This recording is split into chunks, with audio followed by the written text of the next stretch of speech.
What is up, everybody? Welcome back to another Pitching Ninja's Filthiest Pitches of the Day. Remember, before we get to those pitches, hit that subscribe button. Do it now. This way you won't forget to join Ninja Nation. And without further ado, here are my filthiest pitches of the day. I'm going to start with Zach Wheeler, who had 8 strikeouts in 6 innings, giving up only 1 run. It is upper 90s fastball, nasty sliders, and he was using his curveball more. I'd noticed his curveball had been really good recently, and apparently he noticed it too. Wheeler lowered his ERA on the season to 2.63. Shane Bieber had a filthy array of knuckle curves and sliders on his way to 8 strikeouts, giving up no runs over 7 innings.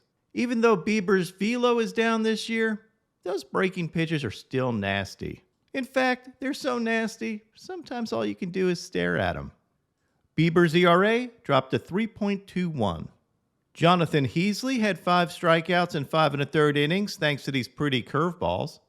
Kyle Bradish got this sword on a slider.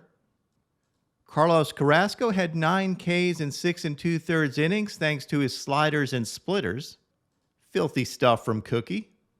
Julio Urias had 8 Ks in 7 innings, giving up only 1 run, and lowered his ERA to 2.49 thanks to his curveballs and fastball. Charlie Morton showcased his insane curveballs. These curveballs had 3,310 RPMs, 3,274 RPMs, 3,188 RPMs, and 3,275 RPMs. Just ridiculous stuff. In fact, he threw 39 curveballs this game and only 2 were put into play. He had a 46% whiff rate on his curveball. As insane as his curveball was, well, his fastball was not insane. Morton gave up 5 runs in 6 innings because hitters were killing his fastball. I'd like to see Charlie Morton become the first starting pitcher to only throw curveballs an entire game. Here's Morton describing his knuckle curve grip. Index finger somewhere here, somewhere comfortable, and middle finger inside the seam right there, because I'm trying to push off. I'm trying to push that seam this way when I'm throwing it. And finger, spike it. Some people do spike it. I really don't. I just I keep it comfortable. It's a control. It's like a rudder. Alex Cobb had a really solid outing with his filthy splitters and 2-seamers. Cobb's 2-seamer is a weapon. Look at him use it both front door and back door. But his filthiest pitch is his splitter, and look at this 91-mile-an-hour splitter dive to the dirt. I don't know how anybody hits that. And here's an overlay of a splitter and 2-seamer, and you can see how those pitches work together. Cobb was up against Joe Musgrove, who had his wicked breaking balls working. Brady Singer had 6 Ks in 7 1/3 innings, giving up only 1 run. And look at these 2-seamers. Here's a front hip 2-seamer and a backdoor 2-seamer. He was just absolutely painting with these. I mean, you can't throw darts any better than this. And you can't tunnel much better than this. Here's his 2-seamer and slider, and look at that. That is indistinguishable. Singer is really starting to put it together, and he's a fun guy to watch pitch. In a battle of pitching heavyweights, Gerrit Cole faced off against Luis Castillo. Cole had his 99-mile-an-hour gas and nasty slider on his way to 8 strikeouts and 7 scoreless innings. Luis Castillo matched him pitch for pitch. Castillo threw 8 scoreless innings with 7 strikeouts, giving up only 3 hits.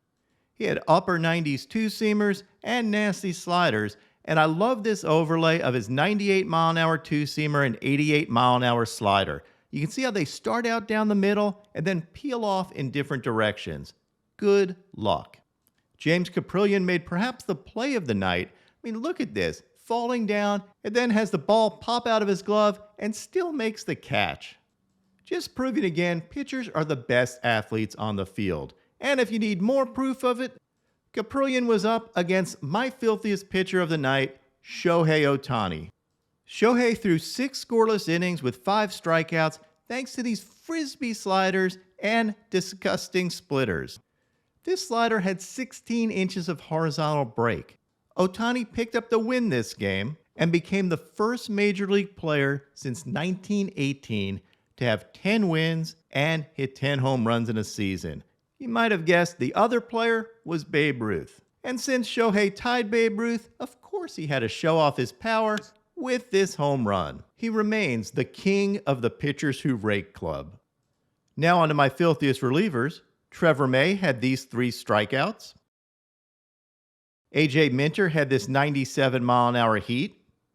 James Karinchak had these insane curveballs, although those curveballs are probably not as insane as he is. Josh Stallmont had this nasty curveball and 101-mile-an-hour fastball. Sir Anthony Dominguez had this White Castle special. John Schreiber got the K and, of course, was fired up. I need this dose of Schreiber energy in the morning. Hirokazu Sawamura had this vicious 93-mile-an-hour splitter. Andres Munoz had this filth K-ing the side. And here's an overlay of his 102-mile-an-hour fastball and 91-mile-an-hour slider, just so you can see what hitters have to face. Matt Brash had a 99-mile-an-hour fastball and these wicked sliders. Colin McHugh had this sick slider that broke 19 inches. Felix Bautista had his overpowering fastball and ridiculous splitters. But my filthiest pitch of the night was this curveball from Jimmy the Human Glitch Herget. He gets the sword on this curveball that hits Sky Bolt in the leg. And then Herget walks off the field, tries to play it off without laughing, but he couldn't. And now, my pitching ninja moment of zen.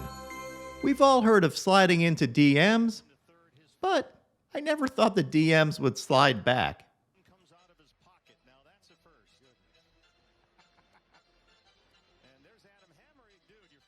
What is up, Ninja Nation? My picks for today are for Jose Barrios to have 6 Ks or more, for Kyle Wright to have 6 Ks or more, and for Robbie Ray to have 8 Ks or more. And I'm going to parlay them because Ninja needs a new pair of shoes.